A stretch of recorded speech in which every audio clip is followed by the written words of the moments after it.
Hello and welcome to another episode of Who Knew in the Moment, the podcast. I'm your host, Phil Friedrich, and today I am honored to have Mark Evans with me. Mark is an angel investor, an author, real estate business owner. His nickname is the Deal Maker, and also the D can be changed to Dream Maker. And one thing that I think you'll notice as we talk through Mark's story today is there's a lot of fun and great things that come from having success in business. However, if you don't have all the other areas of your life in line, the success doesn't matter as much. So Mark, thanks so much for being on today. Definitely. Thanks for having me, Phil. I'm just glad you didn't say the DM at Dungeon Master. So we're good. Yes. So to highlight your story, Mark, and to start, you talk about growing up in Ohio and just not coming from a lot of money. Talk a little bit about how those early years and seeing that financial situation for your family really started to shape you as a young man. Yeah, man. Like you said, I grew up an hour east of Columbus, Ohio, small town, 650 people. Just saw my mom and dad work their tail off. You know, where I come from, you shake a guy's hand, they don't have calluses. They're lazy, mama's boy, whatever. And, where we come from too, right? The harder you work, the more you make. Well, that's not true, because if that's true, coal miners would be the richest people in America, right? So at the end of the day, what I realize is that, they've done a great job with the information they had at that moment. Yeah. And I've always been very appreciative. I've always had kind of a gratitude mindset, just being thankful and grateful. And I know it's not, I don't know where that come from. I'm guessing my parents, they've always encouraged me and, like, hey, you don't have to go to college. You just got to do the best you can do. And, if you commit to it, do it. And, just saying, reinforcing stuff like that. More importantly, keep me accountable to that. Yeah. But, just seeing my parents work really hard. The only time I really saw them fight was about money, not having it. And I said, well, how do we solve this problem? I'm a problem solver, right? So I was thinking like, well, the way to solve a money problem is to get money, and then we don't have that problem anymore. Not to say there's not other problems, but that is like number one reason most people get a divorce is because lack of money and fighting. Right. Yeah. Now, another thing that I thought was interesting, you kind of hit on it, the work ethic piece of, seeing that growing up. You would maybe not tell your dad, but you'd always have a little race in the morning. So talk about that as a young man and, starting to grow or get up early and what that meant to you then and what it means to you now. Yeah, back in the day, my parents, they had to get out of the house by 5 a.m., So, they had to take us to the babysitter, they had to get to work, it was a fire drill. So, but every morning, my mom and dad's, they smoked cigarettes back in the day. And, I'd hear them wake up and I'd hear, the little Bic lighters flip. And that was my dad getting up. So I would beat him up. Usually I'd get up around 4:30, 4:45, somewhere around there. So it became like a habit where I almost started getting up automatically at 4:44. It just kind of showed up all the time in my life. And still today, this is like the norm. Actually, I was up at 2:34 this morning. But, the norm to me is 4:30. But I call wakey 4:44. So it's kind of like a mantra I have to get me going. And it starts off my rituals in the morning to get me ahead of the game. Yes. Now, like many people, you get this opportunity to read a book, and everyone has the same opportunity, but not everyone lets it impact them. And so for you, in your teenage years, you read the book, Think and Grow Rich, and you talk about how, impactfful that was for you. So talk about, what principles you took away from that book and why it really stood out to you at that time. Yeah, well, first of all, I think the number one reason most people don't get a lot out of reading, one, they don't do it. And two, they think they know everything going into the book that they're reading to learn about. So they're already shut off before they even get started. It's almost like going to a weight loss expert that knows how to lose weight. And you're like, no, I know it better than you. It's like, well, why are you hiring me? So we do this ourselves. It protects our ego at many levels, but also does not help us accomplish our goals. I've always known I'm not that smart. That's been a gift of mine. Truthfully, I graduated high school with a 1.8, never was going to college. So for me, I always knew I was not that smart. I needed better people around me to make me smarter, to grow and expand. I just hated school. I didn't like the agenda. I didn't like just sitting there wasting time. I felt like I was always wasting time and trying to figure out how to manipulate study halls and get 3 study halls in the morning so I can kind of relax and slack and do stuff I shouldn't be doing as a kid. But for me, when I read Think and Grow Rich at 17 years old, it was the first book I ever read in my entire life. And I'm talking through my entire life. I'm not reading To Kill a Mockingbird. Back then I was crowdsourcing. They call it cheating in high school, but I was learning how to, utilize. They're great at English. I'm great at math. Like, let's figure out how to work together and grow. But that's not what school's designed. So again, I always had an issue with that. I never understood why I had to be great at English when I was great at math, because that's what I really enjoyed, and vice versa. So that's why we homeschool our kids, actually. But anyways, to the point, when I read this book, it made sense to me because I was open and receptive to opportunity. I know I need help. I know I didn't have anybody I could call. Today, this is 1996, by the way. So keep in mind, though, a lot of people have access to Instagram, Facebook, live videos, YouTube, university, all these, this podcast show, right? Yeah. We didn't have this stuff when I was starting 26 years ago. This stuff wasn't even a thought, let alone existing. So, I mean, this is a book I actually got out of the library. I had to go pull out the card deck, the book, and I got the book. It was a very powerful book at the moment, and I knew it. I mean, this was my mentor. I was reading my mentor that was passed away, just reading this book, consuming information. I still read that book once a year now, but very, very powerful concept. Yes. Now, after that, you decide, to your point, hey, I'm not going to be going to college. And so you end up purchasing a gutter business. Talk about what inspired you to purchase that business and getting started in the entrepreneurial world. Yeah, man. The truth is, I always knew I was never going to work for anybody. My mom and, like I said, I saw them struggle every day working for someone, them worrying about taking off, 7 months later for 2-day vacation. They can't get qualified to take off. I'm like, you're an adult. Like, we have to be told what to do. So for me, I got kicked out of school for 3 days because I wouldn't fill out a job application. They're like, you need to. And I'm like, says who? I was 17. They thought it would be, disrespectful. No, I genuinely wanted to know a real answer. And they couldn't come up with one, right? Keep in mind, they have a job telling you to go get a job. I just didn't understand the concept. So I got kicked out of school, and I always knew. So there was a company, his name was Larry. It's called Rainbow Spouting back then. And it was in our town, and it just kept sitting, and I just kept driving by. Keep in mind, when you're open and receptive, you start seeing things. What is it? Reticular activation system. Like, hey, gray Honda Civic. You see gray Honda Civics everywhere. I knew I was seeking something. I was getting ready to graduate high school. I drove by his house every single day, multiple times a day. It's the way to school. And I saw this big 1978 Ford E350 van that had a big rainbow, said Rainbow Spouting. So I stopped and talked to him, and I actually was scared to death, right? I was shaking. I was like, hey, my uncle wants to buy your company. Is it for sale? And he said, actually, it is for sale because I got a bad car wreck. I can't climb ladders anymore. Now, keep in mind, this company's been around for 15 years prior, right? Yeah. So next day I go home. I'm like, I got to figure out how to create a story to tell him my uncle's not interested. So I just went back to his house the next day and said, hey, my uncle's not interested, but I'm interested.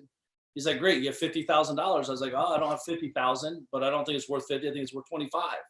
He's like, awesome, you got 25 grand. I was like, no, but you'll owner finance me if that's possible, because it's just sitting there. It's a dying asset, right? Right. And he's like, actually, I will. And he pulled out. I gave him $1,000 down and $287 a month for 5 years. That's what he financed me at. And I had no clue about gutters. He's like, what do you know about gutter business? I was like, water runs downhill. And we joked about it and we laughed, and he shook my hand. He's like, you're going to be fine in this. Literally, the biggest thing I learned, though, is when I went home, literally I had the phone lines transferred back then. It was old school phones. Yeah. The phone was ringing off the hook. I didn't understand I was buying 15 years of effort with $1,000. Yeah. And that's when I realized, again, I was small thinking back then. I only wanted to make 100 grand a year gross. I should have been saying 10 million because that'd have been a different effort. But it was off to the races at that point. Now, not everyone that's listening is an entrepreneur, but I think everyone can relate to this. And that is, sometimes we want to have this perfect plan before we ever step into something, right? We want to know all of the details of how is it going to go? How am I going to make something successful before I'm willing to take the step? You kind of said the opposite. Hey, I'll get the business. I'll figure everything out after the fact. Talk a little bit about the balancing act there of being prepared for, knowing what you're stepping into, but also having a little bit of blind faith that, hey, my work ethic can counterbalance even some of the best plans out there. Well, I mean, you want me to shoot straight, or you want me to cherry coat it? Shoot straight. Well, there's a lot of things here. Number one, I was more afraid of what I knew than what I didn't know, right? I was poor. I had no money. I had no other options except to succeed, period. Right? Yeah. So, and not only that, most people are pussies and they want to figure out, they think they're trying to figure it out, or they call it perfectionism, which is procrastination designed as a word. Yeah. And they're lazy. The truth is they're lazy. I'm not lazy. I'm a hard worker and I'm ready to do whatever I need to do. But man, listen, at the end of the day, everyone knows anything worth great having is never a perfect plan. Yep. Your spouse, I remember your first date. Oh my God, what if this? What? Nothing went perfect on that date. I promise you. When you met your wife or husband or whoever, there's things that happen. Just show up. If you show up, the opportunities will present themselves. What you do with them is up to you. That's the key. I knew I was willing to put forth the effort. I knew I was willing. See, and everyone says they're afraid to fail. They're not afraid to fail. They're afraid to do the work. Yep. You won't fail if you do the work. That's how it works. You'll always constantly be learning through the opportunities and effort. What we define as fail, right? Yeah. By the way, I have a thing called thought auditing. I wrote about this in my book, Magician versus Mule. Failing, what does failing mean to you and I could be drastically different. Yes. Because me failing is me dying and quitting. Yeah. That's the only way I fail. If I quit, I failed. Yep. I don't quit. I'm too hard-headed. I'm kind of hillbilly dumb where I don't quit until I get what I'm going after. Yeah. So, the thing is failure. A lot of people throw words out. Oh, procrastination, failure. Procrastination, like I said, to me means that you're not willing to do the work. You're going to create all these stories in your head. Your past is going to tell you maybe you failed in the past and that's why you're not where you want to be. But for me, man, it's like I have kids. There's never a perfect time to have kids. Yeah, right. There's never a perfect day where you wake up and everything goes as planned. And with anything, let alone with children, right? This is an edit 24/7. But you got to be willing to show up and just connect and listen. And, I think that's the key with just people being, when I say successful means not just financially successful, but time successful. I get to hang out with my kids every day. I love it. Me and my wife were just talking about this right before this. Like, I want to spend time with them as much, like they're young, 3 and 7. There's a limited window when they're gone, right? 12, 13, 14, mom and dad are weird. They don't hang out with me, right? So, and I know that. I'm very aware of that. So I know that I only have so many summers left with them, so many moments with them that I can hang out and hold them and kiss them and, tell them they're my buddies and this and that. I can still do that at older, but it's a little weird when you're holding a 17-year-old kid's hand, right? Like my son anyways, it's kind of very weird where I'm from. But, at the end of the day, I think we need to step up and we need to really realize, why are we not taking action? What are you afraid of? What are we afraid of? And really address the fear. My fear was I was more afraid of how can you be afraid of something you don't know? Yeah. That's very interesting to me. That's so good. So you took that principle, you're starting the gutter business, and eventually you decide, I'd like to do some real estate.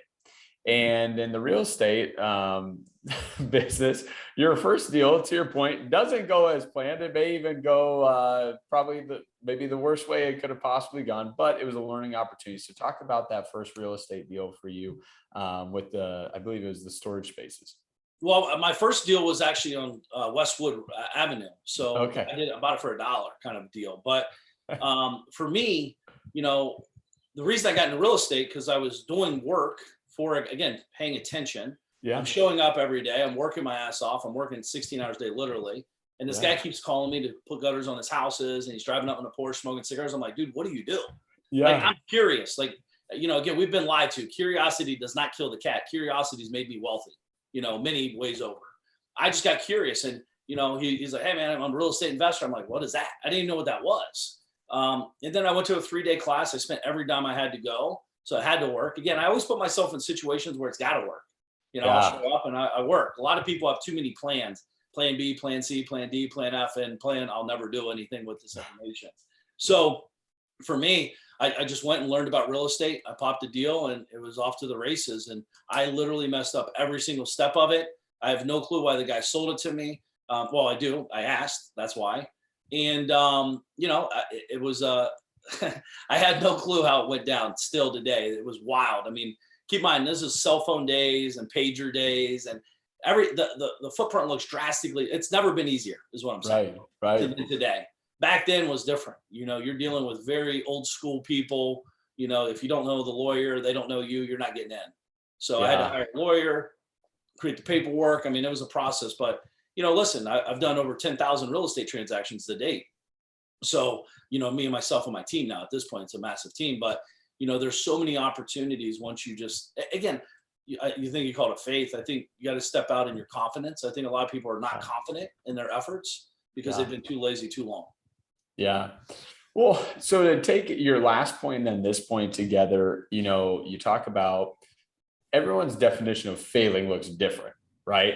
And you kind of talked about, well, for me, failing was like, or is like end of life, right? Because my back has been up against the wall before, and I know that I have to fight my way out.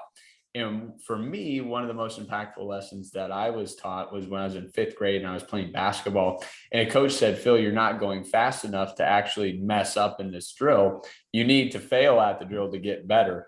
And that was a light bulb moment for me. So for somebody who's maybe their definition of failing is the shot to the ego, right? Hey, it didn't go as planned. What would your words of advice be to somebody? Well, again, I think of it at the gym. I fail every day at the gym. Failure is where growth is. Yeah. Period. If you go to the gym and you're walking on the treadmill 2.0 at zero elevation and you're not even breaking a sweat, you're talking to three people, you're on your phone, you're watching a video, whatever you're doing, that's not growing. That's actually you're actually shrinking. I see a lot of people, truth is, Phil, I see a lot of people show up. They don't show up ready to win though. Yeah. They're just showing up half-assed, ready. Oh, hey, what's up, man? I'm too cool. Dude, failure is where growth happens. Like literally my workout today will be, shoulder press and all that. I literally won't be able to push up my last 3 reps. That's by design because that's where the growth happens. The first 50 are easy. And that's not where growth is. That's where you're getting to the growth. That's the effort of showing up. And then the last 3, this is where the magic happens, man. I think there's so many people at the 99-yard line, they just throw in the towel. They think they failed. Well, what if the failing you call failing is where you're actually going to expand and grow? I see it every day, unfortunately. That's so good. So from 1 deal to 10,000 deals at this point, talk about where you really saw momentum pick up in the real estate side for you. Well, it's when I stopped being a psycho. When I started realizing that I said I was an entrepreneur, but I owned a company, but the company actually really owned me, right? I worked for a psycho, i.e. I worked for myself. I was a micromanager. I wrote about this in the Magician vs. Mule book. Micromanaging people. I didn't understand. I'm a mule, right? We're all mules by design. That's how the system's designed. Every single person listening to this, we're designed as mules. The only way out with mules is death and getting fired. No one's firing a mule, by the way.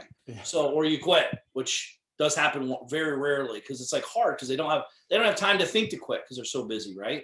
So for me, man, it's just, I think at the end of the day, like I still don't think I have momentum behind me.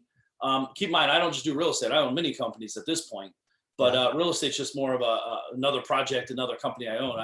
That's what I did. I started looking at things as a company, as a product. I look at a house like I do a bottle of water, right? Some people have when I started in the beginning, it was emotional. I wanted to touch it, feel it, see it. I had to show up.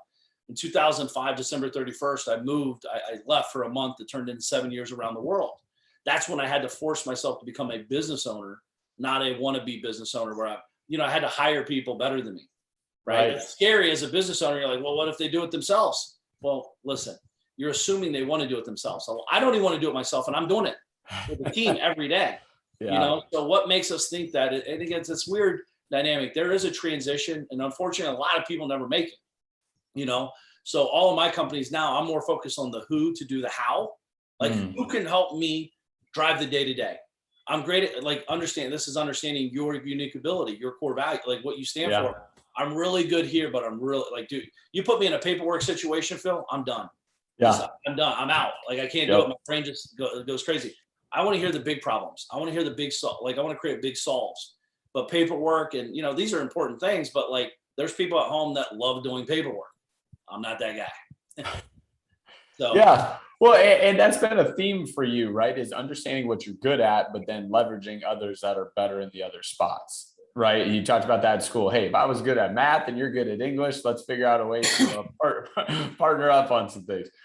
In business, hey, if I don't really enjoy that, I want to delegate that. I think a lot of people struggle to delegate it. And sometimes that can be an ego thing. Sometimes it can be I don't know how thing. Sometimes it can be your mindset's not right. What would your motivation be or encouragement be to somebody that's struggling to delegate at this point? Well, I mean, listen, until the struggle becomes strong enough where the pain becomes so real, you actually have to do something. A lot of times they're not going to do anything, Phil. So the pain's not strong enough. They haven't made it. They haven't made it a priority yet. At the end of the day, though, again, everyone's credit, we've been designed not to ask for help because it seems like you're weak. There's massive strength in asking for help. And not only that, Phil, you guys like you and I, we want to help people.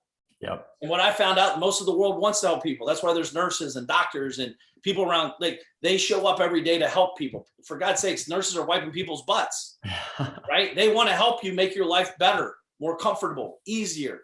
And we're sitting around here talking about how to delegate. Well, one, you got to understand how to delegate yourself out of the day-to-day. Yeah. Right. If you can't control you can't control anything else. Mm. But they're listening to your show. Now they know this is a thing. Yeah. So now we start asking ourselves, who taught you how to delegate? Probably no one. Yeah. Right. And I know if we were talking to entrepreneurs, anybody else, well, no one does it as good as me. Well, listen, no one needs to do it as good as you because number one, you're a liar because you can't do 73 things great. It's impossible. You can't do 3 things great. But what I can do is that, especially in business, if I'm doing sales, if I hire 5 people and they do it at 50% as good as me, I'm still 150% ahead of the game, right? I can't talk to 20 people in a minute or an hour or whatever the time frames are for these guys, but my team can. Yeah. And then I can drive the revenue. I can drive better conversation. I show them how to go from 50% conversion to 62% conversion and beyond, right? So I think a lot of people too look at this as a cost money, right? Well, what's your time worth? Back to what you asked earlier about my momentum. I still don't feel like I'm just learning and getting started 26 years in the game of life. Yeah. But keep in mind, I've never had a 1099 job in my adult life ever. A W-2 job. A W-2, yeah. But I can tell you this, once you understand what your time is worth to you, you'll start looking at things a lot different. Right? Yep. I know how to change things at my house. I know how to fix stuff. I'm a construction guy. I did 700 rehabs myself with teams, me driving the projects. I know how to do it. I was building a house with my dad at 7 years old, but I'm worth more than $50 an hour to be doing tinkering around the house. Yeah. Hire it out, hand it off. You probably do this with your car. The car breaks down. You go on YouTube and learn how to do it and try to do it yourself to save $12 or $1,200, whatever. No, right. You strip away. They pick the car up and you hire a mechanic. Why aren't we doing this with our life? My wife doesn't clean the house. Not that she can't. Our time is more. I'd rather spend that 2 hours with our children, hanging out at the pool or the park or the zoo or wherever. And I'm not knocking it, but I try to figure out how to hand everything off. Yes. At this point. That's really good. And I want to highlight one thing that you said in there of, I'm constantly trying to learn, right? And I think I actually just had this question yesterday. I've been running my business for 12 years. And the gal had asked, she goes, do you feel like you know everything after doing this 12 years? And I go, the interesting thing is, if you're being honest with yourself, the more you learn, the more you realize you don't know. And that drives you to learn more.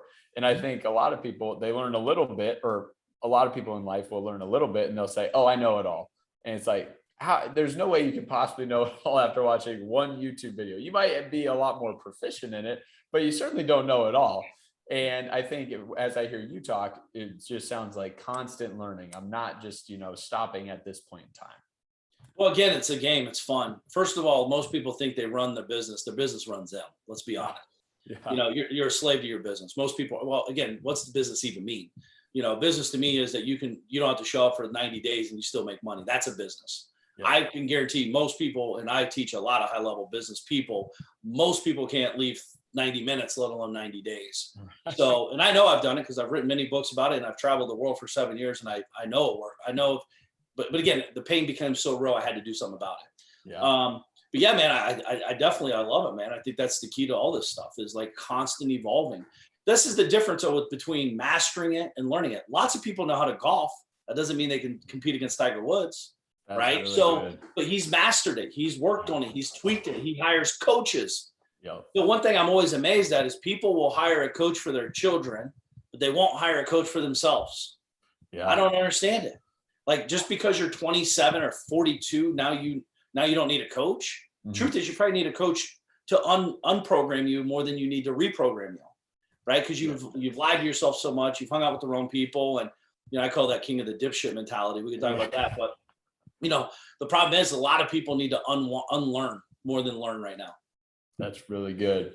Now, once again, we've been highlighting a lot of amazing things, but you're also very open about business wasn't just from 0 to 1,000 and all rainbows and butterflies. You talk about there was a couple points where businesses were almost failing and in a point of almost bankruptcy. So talk a little bit about maybe some of the things that were sidetracking or derailing in your pursuit of, having successful businesses.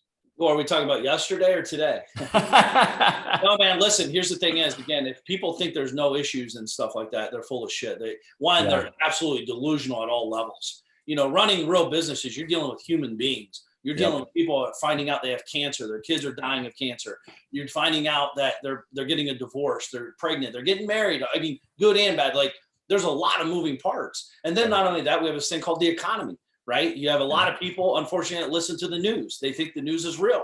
So then their buying habits change because they're getting programmed to hold the money, to protect, not to spend, not to put money into the economy, blah, blah, blah, blah. So now you have to adjust accordingly. But this is called leadership. This is understanding your business and roles and responsibilities, having great people and people on your team to help you execute this information. I mean, dude, every day. I think I'm losing it every day. I'm just getting started. I'm learning. I feel like we're going to lose it. We're always behind the 8 ball. These feelings don't go away, but listen, feelings lie. I'm talking like, this is why I always have that saying, data, not drama. Everyone will tell you what you can't do and why it's not working. Cool. Show me the data. And then when you back the data up with the feelings or the emotions, the data doesn't match up with what they're saying. People lie, FYI. They're not even lying on purpose. Maybe they're lying to protect their ego. So, again, I've dealt with sales guys my whole life. So like, oh, the leads are bad. What was your call volume? 10. Well, there's nothing magical going to happen with 10 calls a day. Nothing. Right? Tell me 150, 200. Now we're talking data, not drama. This goes in personal life. This goes with my kids. This is how I execute with my wife, my kids, everybody in my life.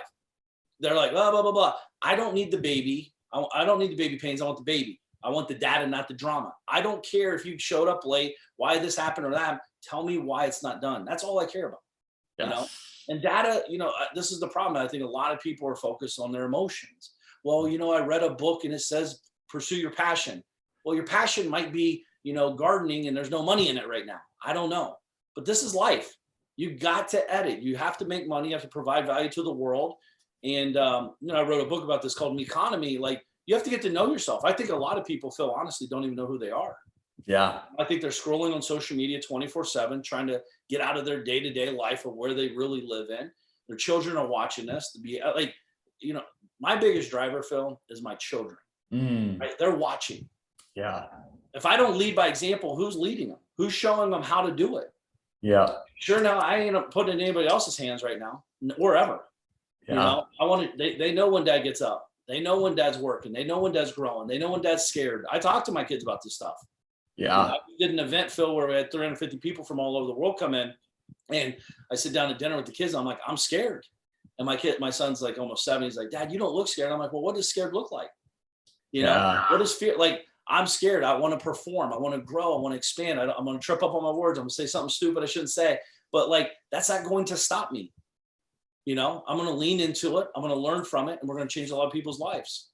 Mark, what do you do when you're scared? And I asked my son that, right? And like, my daughter's 3, so she doesn't understand really what's going on, but she does, right? She's learning. Yeah. But man, I'm sorry I'm going off track here, but like, dude, like the opportunities are endless, man. Like once you understand who you really are.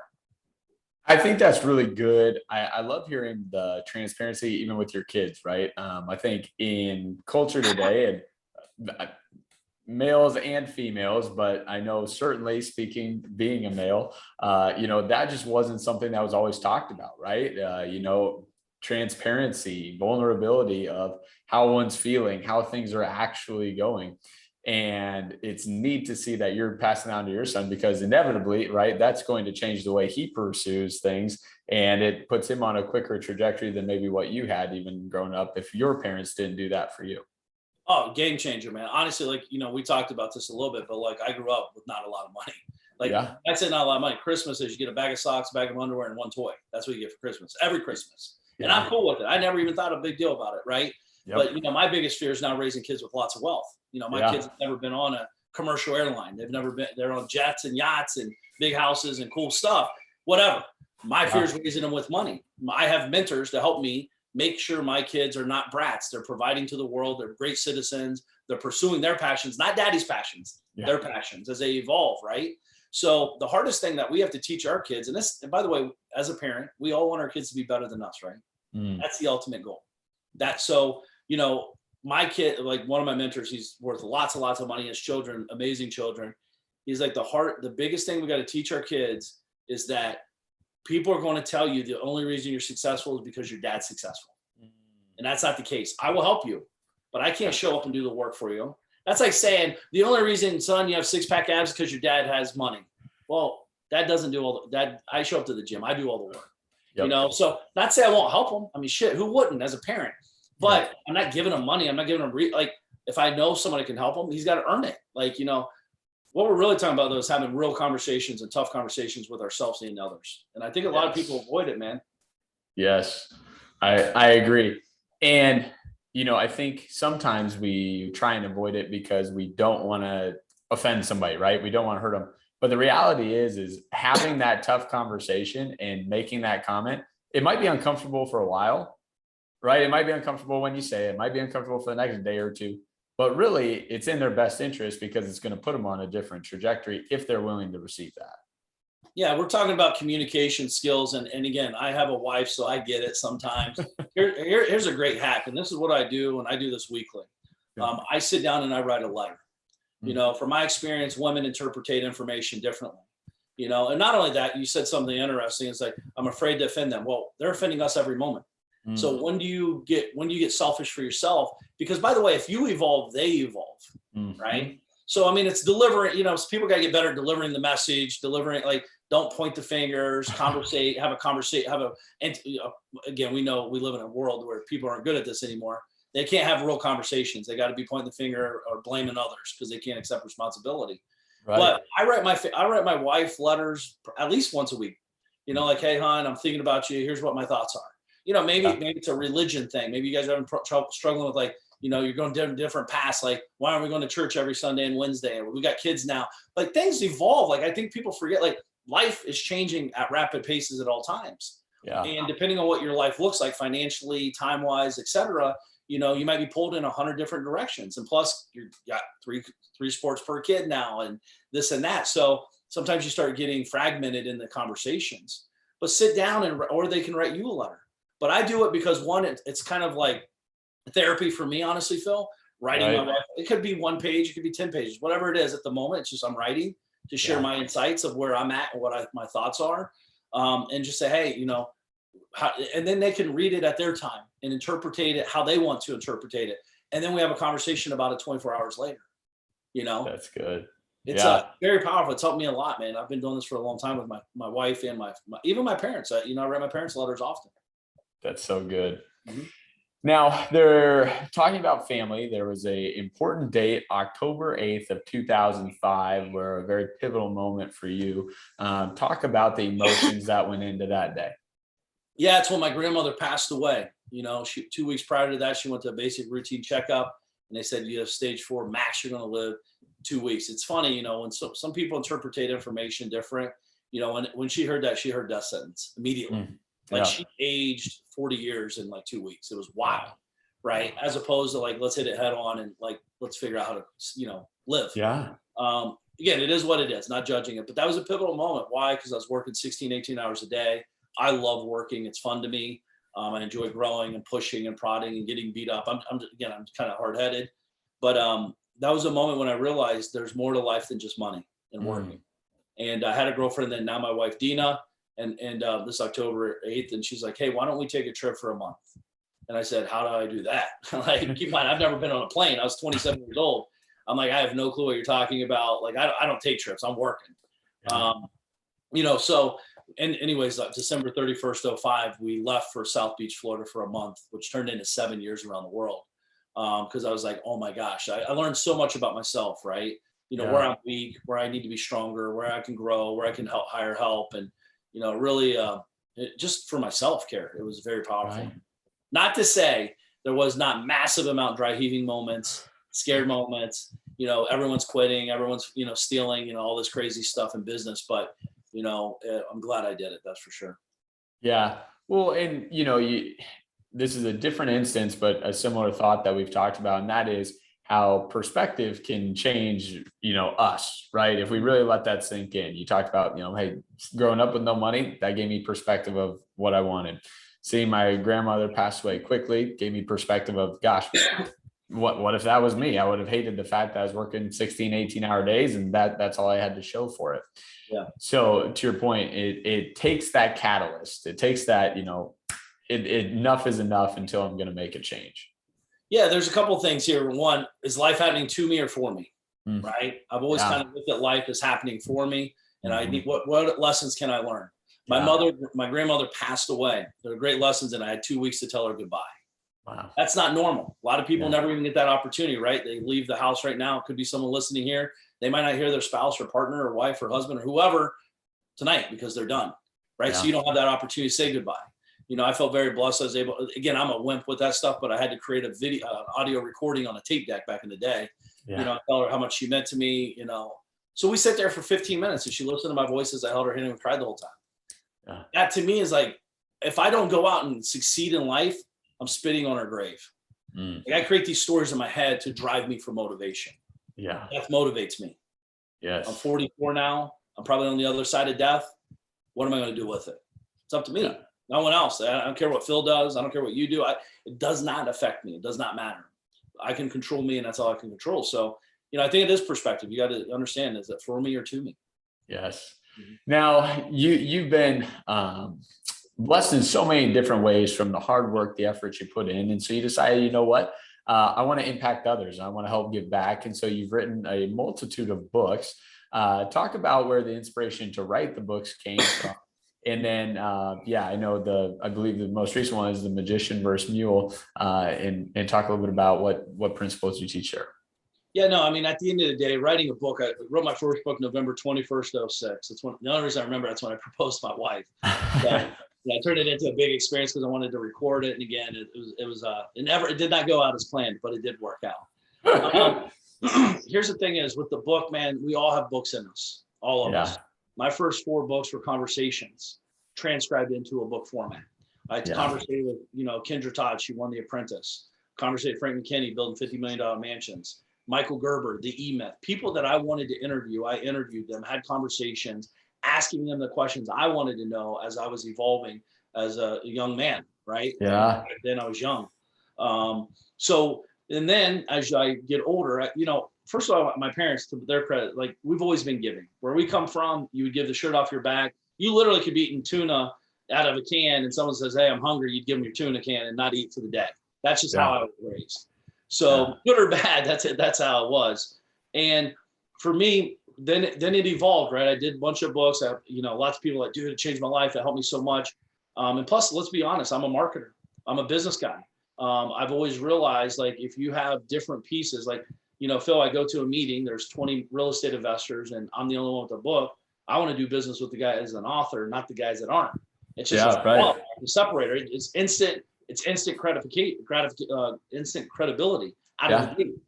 So it's just a different animal. So once I saw that hack, but the biggest thing is we did 100% of the net proceeds from day one have always gone to charity.